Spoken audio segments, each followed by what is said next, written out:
Hello mga friends and kabarks, what's up? Karon, mintras naapatadi sa Pilipinas, banat gitaglaag. Niyami karon nakaabot sa Malaybalay wa damha. Giabot mi dinhi sa Malaybalay. Kay naatay bisitahon nga atong ayaan. Na ilang balay dinhi. Ato siyang bisitahon o kumustahon o kumusta na ba ang iyang kwanpod kining o gitawag nato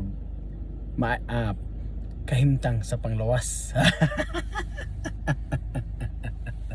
So karon atong adtoon mga friends nga kabalik sa sulod, si Kuya Dudong to sa gawas, to ito siya sa likod.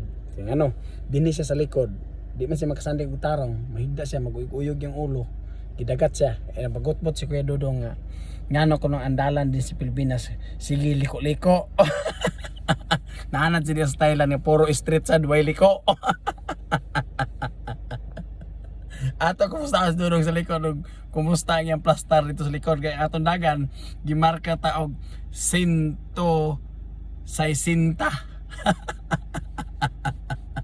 Nakaingon ang among yan nagbisitahan nga kasayuban ninyo ni abot, pero salig taan ni atong sakyanan kay atong kasakyanan kondisyon muna sa dia.